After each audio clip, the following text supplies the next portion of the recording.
Hoje a Tesla é uma das empresas mais valiosas do mundo, mas o que quase ninguém te conta é que, para chegar até aqui, ela esteve literalmente a poucos dias de quebrar. Não uma vez, 3 vezes. Numa dessas, a empresa tinha apenas 9 milhões de dólares no caixa para tocar a operação inteira. Em outra, o próprio Elon Musk admitiu que a Tesla chegou a estar, nas palavras dele, a poucas semanas da morte. E o dinheiro que salvou a empresa da falência entrou às 6 da tarde da véspera de Natal, na última hora do dia possível, quando faltavam 3 dias para o fim. Se aquele telefonema não tivesse acontecido, a Tesla não existiria hoje. Nem o carro elétrico como a gente conhece talvez existisse. Então, neste vídeo, eu vou te contar como a empresa mais valiosa do setor automotivo passou 3 vezes ao passo do abismo.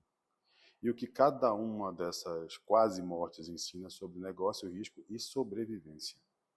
Fala pessoal, antes de começar o vídeo, eu quero dar boas-vindas ao Máquina de Bilhões, o canal onde a gente desmonta as estratégias por trás de todas as marcas que movem o mundo. Se você é novo por aqui, já deixa, inscreve e se prepara porque a história é muito boa. Para entender a primeira quase falência, a gente precisa voltar ao começo. A Tesla foi fundada em 2003. O primeiro carro dela foi o Roadster, um esportivo elétrico rápido, luxuoso, com um preço na casa de 100 mil dólares.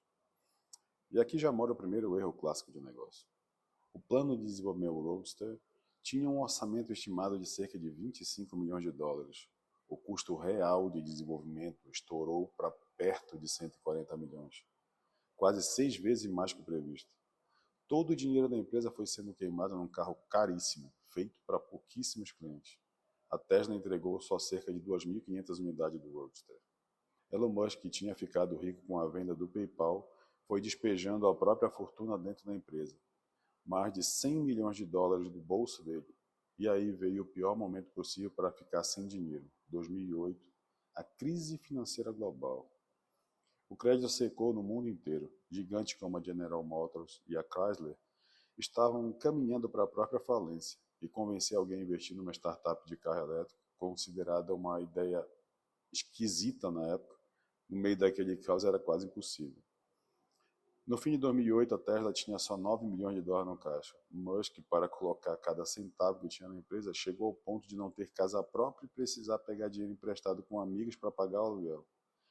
Era ao mesmo tempo o fim da linha para a Tesla e para a SpaceX, a empresa de foguete dele, que também estava quebrando.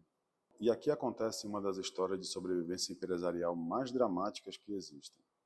Faltando 3 dias para a Tesla ficar sem dinheiro e declarar falência, Musk correu para fechar uma rodada de emergência com os investidores que já estavam na empresa. Segundo o próprio relato dele, o dinheiro entrou às 6 da tarde da véspera de Natal de 2008, na última hora do dia possível, com os investidores já de mala pronta para viajar para o feriado.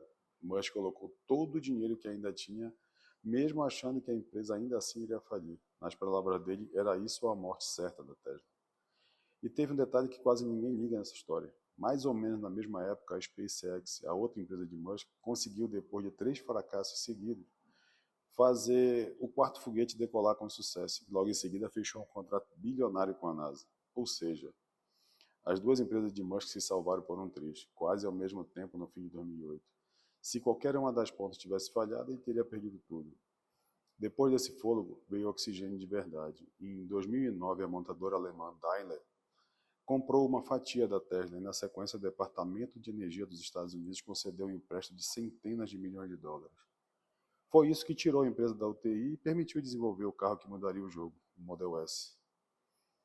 A lição de negócio aqui é brutal. A Tesla não sobreviveu por ser financeiramente saudável. Ela sobreviveu por pura teimosia, time e sorte. É importante marcar isso porque é o oposto da Ferrari que a gente analisou. Lá, a disciplina e escassez fez o nome. Aqui, aposta tudo ou nada. Literalmente, o Elon Musk deu um all-in e deu certo. Você poderia imaginar que, depois de sobreviver a 2008 e emplacar a Model S como um sucesso, a Tesla estaria tranquila. É errado. A segunda grande quase morte foi, em alguns aspectos, ainda mais assustadores e por um motivo que parece contraintuitivo. Ela quase quebrou de tanto sucesso. Aqui entra o Model 3, lançado como o carro que levaria a Tesla ao grande público. um elétrico de cerca de 35 mil dólares, para vender não aos milhares, mas aos milhões. O problema é que uma coisa é projetar um carro, outra, completamente diferente, é conseguir fabricá-lo em massa. E foi aí que a Tesla bateu de frente com o que Musk apelidou de inferno da produção. Fabricar carro em escala é uma das coisas mais difíceis que existem no mundo dos negócios. É justamente o que as montadoras centenárias como Toyota e Volkswagen levaram décadas para dominar. A Tesla tentou fazer isso praticamente do zero e com uma fabricante altamente automatizada que simplesmente não funcionava como previsto. As metas de produção eram perdidas semana após semana, a empresa sangrava dinheiro em ritmo alucinante. E o nível de desespero ficou claro pelo que Musk fez pessoalmente. Ele contou que passou a dormir na fábrica, trabalhando cerca de 120 horas por semana, 7 dias por semana. Ele disse que redesenhou pessoalmente toda a linha de produção das baterias e operou por 3 semanas. As palavras dele foram: a empresa estava sangrando dinheiro feito louca, e se a gente não resolvesse esse problema num espaço de tempo muito curto, não íamos sobreviver. E quão perto da morte a Tesla chegou dessa vez? Em novembro de 2018, perguntaram exatamente isso a Musk. A resposta: eu diria que há poucas semanas. Dígitos de uma casa só, ou seja, menos de 10 semanas de dinheiro em caixa. Tempos depois, ele foi ainda mais direto. O momento mais crítico foi quando a empresa esteve a cerca de um mês da falência. E esse inferno se estendeu de meados de 2017 até meados de 2019. Como se não bastasse a pressão da fábrica, tinha um exército de investidores apostando contra a empresa na bolsa. Os chamados vendedores descoberto que lucraria se a empresa afundasse. E o próprio Musk jogava gasolina no fogo com seu comportamento errático, incluindo tweet dizendo que tinha financiamento garantido para fechar o capital da empresa a 420 dólares por ação, o que rendeu um processo por fraude de Comissão de Valores Imobiliários americana, uma multa de dezenas de milhões de dólares e a perda da cadeira de presidente do conselho. O que salvou a Tesla dessa vez não foi sorte de véspera de Natal, foi resolver o problema operacional na marra. A empresa finalmente conseguiu estabilizar a produção da Model 3, chegando a 5 mil unidades por semana, e a partir daí começou a caminhar para o lucro consistente. Desde 2020 a Tesla passou a ser lucrativa ano após ano. Esse era sempre foi um grande problema do Elon Musk. Falar demais, fala pelos cotovelos. Sempre foi um problema.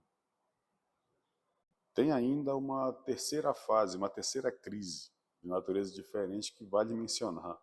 Em 2022, Musk comprou o Twitter por 44 bilhões de dólares numa operação altamente alavancada, ou seja, cheia de dívida. Não foi uma falência da Tesla em si, mas para financiar essa compra, Musk vendeu bilhões de dólares em ações da própria Tesla, o que derrubou o preço da ação e introduziu um risco enorme em todo o império dele, né?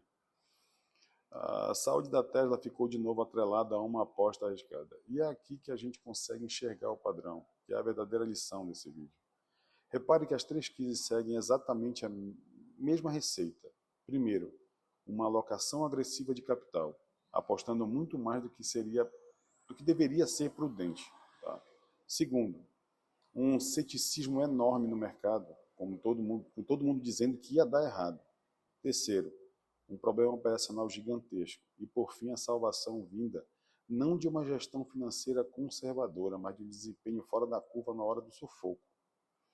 Em outras palavras, a Tesla operou perto da beira do precipício de propósito, repetidamente. Para Musk chegar perto da falência não é um defeito de estratégia.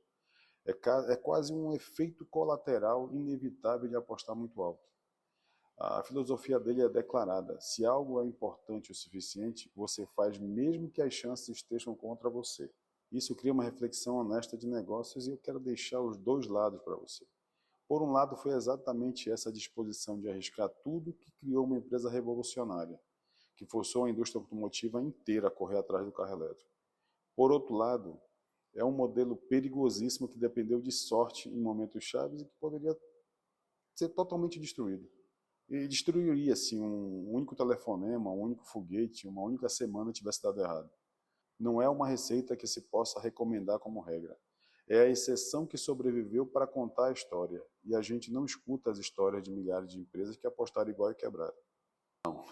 Voltando à pergunta do título, por que a Tesla quase faliu? Porque ela escolheu vez após vez, viver no limite. Esse foi o primeiro ponto. Apostou a fortuna do fundador num carro elétrico caro demais e quase morreu na crise de 2008. Apostou a empresa inteira na produção em massa de um Model 3 e chegou a semana de acabar. E amarrou o próprio destino a novas apostas de altíssimo risco depois disso. A diferença entre a Tesla e as milhares de startups que fizeram o mesmo e desapareceram não foi só a visão, foi uma combinação de teimosia, execução no último minuto e, é preciso dizer, sorte em momentos decisivos.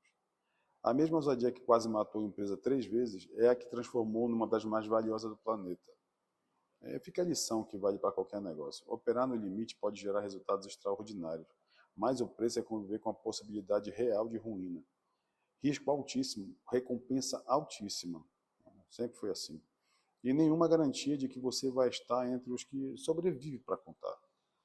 Se você curtiu essa análise, esse é o segundo episódio aqui do canal.